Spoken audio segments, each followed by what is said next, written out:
Hey, what's going on, guys? I'm here with my roommate Chase. What's up? And so what we do from time to time is we like to buy and resell cars. By that I mean I buy them and he fixes them and we resell them for a profit. And yesterday we were looking at, what was it? It was a Nissan. Was it a 2000? 2009 Nissan Altima? It was a S2.5. Nissan S2.5, and the guy wanted $3,900 for it. I looked it up, it was on KSL, that's what's here in Utah, and it ended up being, I always do private by owner because then you don't pay sales tax, you don't have any titles, taxes, or fees. You go there, you hand them cash, they sign the title over, you sign the title, you leave with the car. Instead, what ended up happening is it was about a 30-minute drive from us because we're in Salt Lake. They lived in like West Valley. We drove there, looked at the car, test drove it, had some dents, scratches, nothing that couldn't be taken care of. Battery acid was... There's just battery acid stains and the front left tire was flat. Simple, easy fixes. It didn't need like an oil change or anything. It had been realigned already by a mechanic. So it already had all the major issues taken care of. Just had to clean it up on the outside and then we could flip it right away. So that was basically our goal, but obviously we didn't want to pay the $3,900 because we could only get around $4,500 for it due to the Killer Blue Book value. Yeah.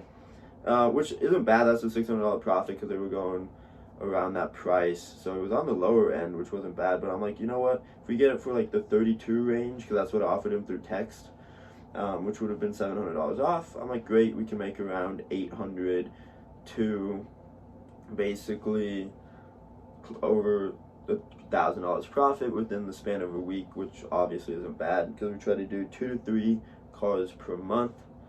So that would have been nice. However, he's like, yeah, my friend, he's literally said my friend because when we got there, it was just his son. So his son was in the garage, and apparently since the dad was working, so I just communicated through him a text. I told him the reasoning, I'm not going to pay the $3,900, and then he gave me an ultimatum. And by the way, screenshots will be throughout this video. So he ended up being like, yeah, for 32, and then you pay title and fees, and I'm like, or 35.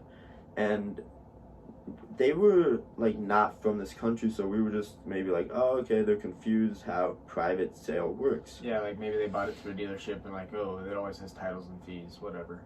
Like when you buy the title, that's what all dealerships do. So we're like, okay, sweet, we can just get this deal for $3,200 and not have to worry about that and just sign the title. And then some other crap happened.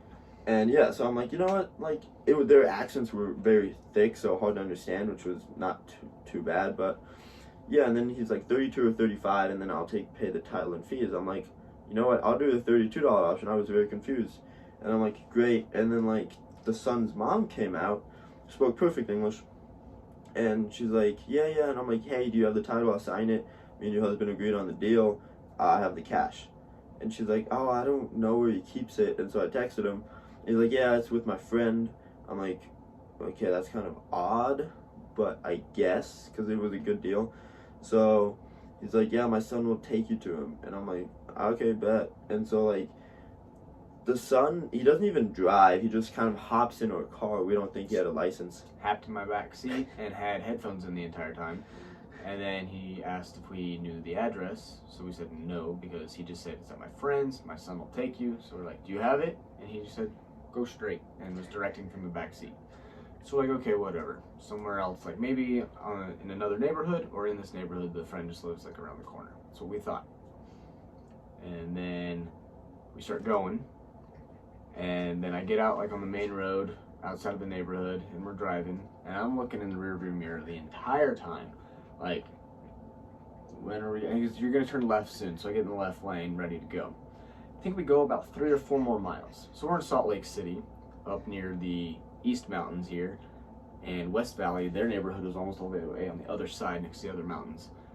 And I'm looking around, I'm like, I think we're back in Salt Lake. We just went straight. Like, we didn't take any highways either, so it was just stop and go red lights the entire time, going like 35 miles an hour. So we're driving for like 30 minutes after we already got there. We're like, the car's back at that place, so we have to turn around and go back after we pay. Like, what?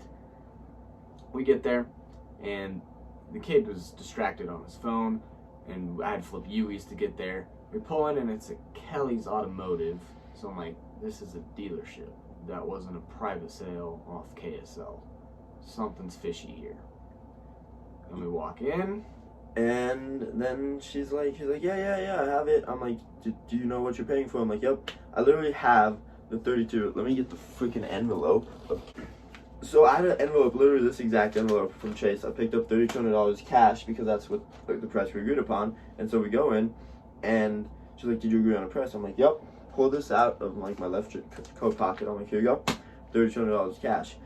She's like, okay, great. So she calls the guy. He's like, yeah, this is the price.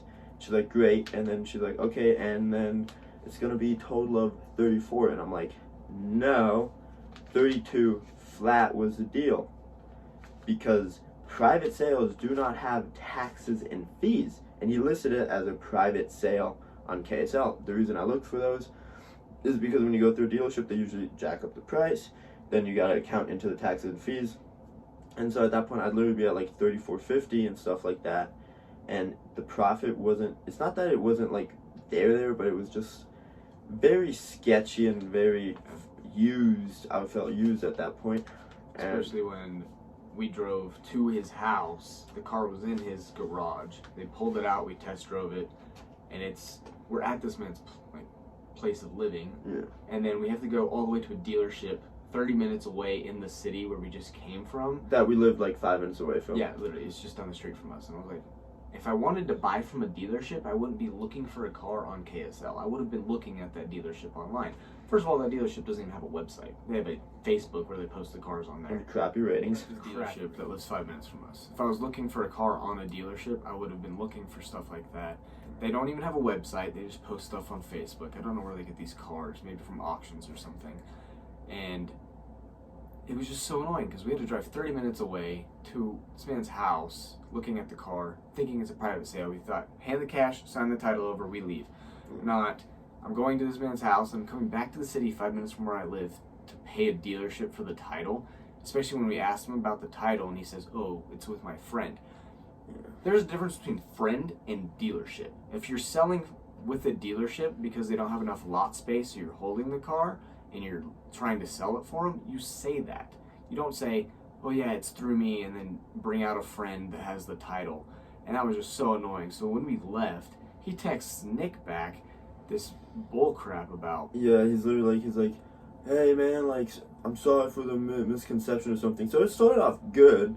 He's like, we agreed on the 3,200. If you couldn't have afforded that, like, you could have just said that. And I was so pissed off. The worst part was when we left the dealership, I wanted to go home, but no, because his son was riding in our back, and I really wanted to just leave his son's ass there and just be like, take a Uber. I'm done with this, because we'd have to drive literally 20 minutes back to their house and then drive 30 minutes back to our house, because we were 5 minutes away from our house, and we hadn't eaten that day yet, because we were going to meet up at his house at 10 a.m.